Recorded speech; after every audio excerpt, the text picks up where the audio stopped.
Vikings! Welcome to the Land of Dawn! All troops deployed. All right, let's calm down a little because the game has only just begun. I am very interested to see the aggression, I was going to say, but Keys is the one on the receiving end. A bit of a cheese move by Onic right there to get an early advantage. But when it comes to clear, the Baksha will have a lot better time here compared to the Barats. Trion is buffing. He's helping Lanaya to be able to... Look at the damage! That damage. Oh my god. He gets scratched twice and Keyboy gets zoned away, but it's kind of interesting, right? It's kind of a fun fact that the guy on the Masha is Drian. The once former Sky King is the one who has the Thunder Clap in his arsenal. Ooh. Oh, look at the emblem! Master Assassin. Okay, yeah. He's not holding back be at all. careful, Keyboy, be careful. He's out there for aggression, man, but whoa, Keyboy. Like we said, he is the one in the most danger right here. Because Kyrie, I don't think will be face checking. It's always going to be Keyboy later on, especially in the mid game. So we'll have to see. He has to try and get some defensive itemization out in the early game here, man. Because otherwise, that means that Onic will have no control whatsoever. They won't have any vision to play around with. The flexibility of this Masha. You can invade, you can split push, and who the hell is going to take care of the Masha when it's a 1v1? How do you counter that? When it's going to be like low take for 4-1 composition or like 4-1 strategy for Dewa United? Who's going to solo lane it? You have to remember that now, if the HP bar gets depleted for Amasha, she removes the crowd control. So even if they want to try and lock her down in the late game later on and burst her down with the combined efforts of Albert and Sans, let's say, there's going to be a time where Drian will be able to like escape from the crowd control and turn it back or escape, so it's even harder to pick off. Already, really good job for Dixon. Shield unity petrify as well, Dixon. With a flicker out. Kyrie still doing some damage right now. There's the eye for an eye. All the way to the back. Dixon is still able to survive with one last pop. Mystic Gush over the Sans and a flicker in two by K. Sans and Lupi level 3. Masha on duty. Over on this Turtles. Lanaya is not going to be able to secure right now. The final blow gets popped in. Lanaya will fall to Lupi. First blood by Onic and the first turtle too. Already seeing some weakness from the Masha. Very bad use or like very little use in an objective fight.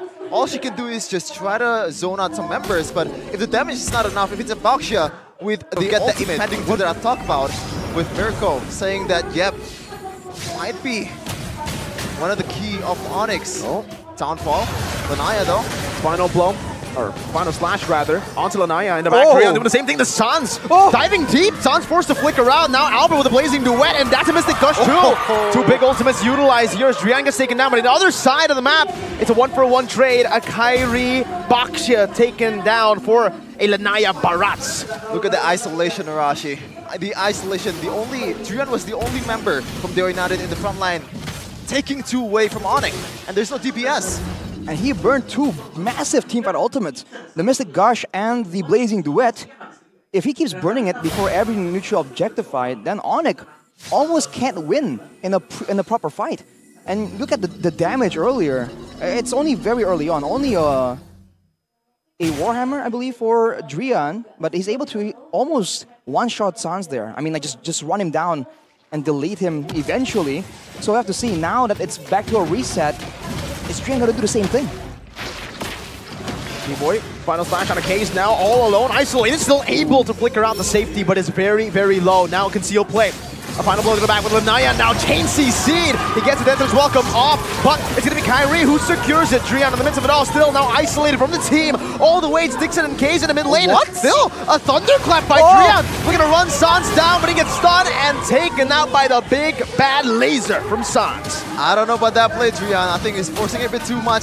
Still playing with his limits, but in the bottom lane though, there's still some trades. Again, another final splash on the K's. This time, no flicker to help him. Dixon as well, caught on the choke point now, and it will be Keyboy who takes the double. Kyrie and Keyboy back in his prime form, just two-manning, man-marking everyone in the back line, or even the front line of Dewa United, and this still somehow gets it with the DPS from the Baksha. It's almost interesting how Dewa just kept going forward right there. Even Drian diving 1v4. Not what you expect, but he might be at it again. He's just flexing. Drian again though, chasing Albert with a dash. Drian getting outmaneuvered, now stunned up, and the Mystic Gush with Albert who pops the Battle Mirror image to get the last hit. Truly is the act of thievery. Man, this is back to the quote-unquote feeding roamer strategy. We haven't seen it in a while. It was the Diggy and the Masha that was so effective at utilizing the strat. We'll have to see though. Drian with the Heptases once again almost really one-shot Albert, despite the fact that he was a level below and all that. So we'll have to see Keyboy trying to match that kind of aggression play. All alone, Albert is there, but he's going to be brought back to the team. Has the flicker, gets out, penalties onto the little crab. Kyrie shielding the re-engage over with the Mystic Gush as well, but Drian once again the Thunderclap into the back, forcing a flicker out from Sans. Now they're forced into a weird fight, but the final slash gets him so low. That was a wow. I didn't expect that damage from Keyboy, or was it Drian who's just so far behind? I think the HP bar is not really much for Masha for the H1, but Ludpi though, getting the use of that team fight. That was a 4v5, and Onic won the team fight and also won the macro gameplay.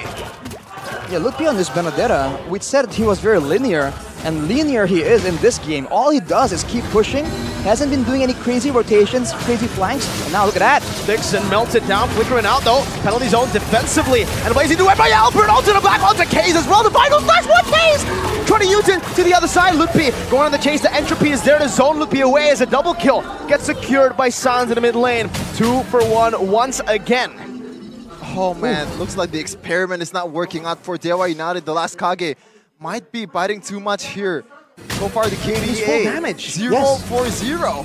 Not to mention, he has a Heptases built up. That's partially why it looks like Keyboy is doing so much damage. What though? Entropy to get out. Ludpi now caught in a very tough spot. Drian, he caught Sans, so I guess, what? 5 death for 1 Sans, is it worth it? It's a shutdown as well, by the way. Yeah. The longer this game goes, the more the backline here, man. We're already seeing it. How many flickers, how many sprints has been burned because of Drian just running at you? And what is farming very well. Oh, 1v1, the Bakja, the Tortoise versus whatnot. You're not gonna win this, bro. Yes, tank jungle. More damage than assassins, that's why. And what I really like about Drian's gameplay so far is he pretty much disregard all of the team plays, all of the strategy that they have in terms of like 5 main rotations, 5 main imagine that is insane. I feel like the end game here, the evolution of this chat so far, it has to be with Drian just going solo split pushing now. With a damage build, he can take down turrets fast. He can probably delete the Benedetta a lot faster than the Benedetta can counter. I feel like that's what they're trying to build towards. Later on, once Watt has cashed up in farm, once they're ready for a team fight, they're gonna send Drian off, I feel like. See the mid lane, Lanaya trying to defend. Albert sieging it down real good with the help of Sans and Keyboy, just escorting him in that mid lane. Lord number 1 for Onic. 14 to 4 in kill department, 10 kills. The difference, and 7k in 10 minutes. Quite the difference so far, but Drian, for sure, he's not gonna give up. But we'll see, man. With the Lord right here, Dewa, they don't really have a lot of space to really maneuver. Onic are gonna try and use this moment to really try and get some objectives before Drian is back at it again. Mystic Gush baited out, but Watt does get zoned away. The turret will be able to clear out the Lord with the help of Lanaya and Kaze. In the mid lane, though, tier 2 should be taken down by Onic, and certainly now with the zone of Kyrie and Keyboy, it'll be very easy to take. Another anomaly on that stat earlier is Watt is supposedly the lowest dealing damage members from Dewa United. So a whole complete different story from game number 1. This Natan is not Nataning. He still needs to wait. Yeah. Yeah. He hasn't been participating in this fight, so it makes sense that his damage output is going to be low. But I do wonder for Dewa why they went with the Valentina right here, because I feel like a bit more crowd control, a bit more AoE, right? Utility would be very beneficial. But I guess they were expecting the whole fights to go quite like this, right? Like that. Full I like on, that. Unique movement speed, unique physical defense to kind of evade all his damage from Drian. Whoa, very aggressive from Dixon. What? Brutality already popped as well. K's final slash on Albert right now. It plays into Wedge, shreds them down. Drian jumps into the back, but it's only going to be able to find one member. He does take one with him. That's a shutdown. Watt now against the world. 1v2. Flipped with eye for an eye and a Phantom Slash, but when nature is still there, Watt going to be able to shred him down before anything, but Keyboy gets rid of him as well. Lord slain by Onic. It's a wipeout for the Sky Kings. And man, that engage was messy. Oh yeah, very, very questionable. Probably one of the questionable engages so far in this season. Dixon, that was with a flicker too, I believe. That was one of the engages of all time, man. That was quite interesting. Now with the Lord though, with Onic just cutting the waves immediately, they're gonna try and go for an end before this gets out of control, but with Dewa back, they're gonna be backing away. That's how scared they are of Drian! Oh, the Brute Force Breathblade wouldn't work, Doesn't but my work. God, that damage from doesn't work. Drian! The Brute Force does not work. That is ridiculous. Plate armor right now, Sans. Plate armor. I'm telling you, man. Sans, Immortality, Sky Guardian Helmet, Blade Armor, and Steel Leg Plates, alright? I feel like the only in KDA in 15 minutes. He's 27-0. That's a very crazy KDA. Stunned up, don't miss the projectile. Oh, Good detonators, welcome, punishing Keyboy. Oh, wow. Oh, look at the burst coming down with Mr. Gutch as well. It's Lanaya who gets picked up, penalty zone! Onto the back though, and again, Dixon goes in alone.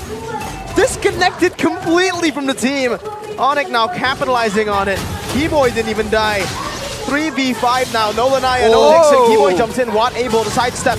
Now Drian on the back, jumping once again with a thunderclap. Keyboy gonna be taken low, but a Mr. Gush onto the back, gets K's low as well. Another final blow to the back, and Lippy deals with K's. Watt versus the world stunned up team, CC'd and taken out 23-7. This is your final stat line of game number 2. Dewa, the Masha turned Nasha. This might be a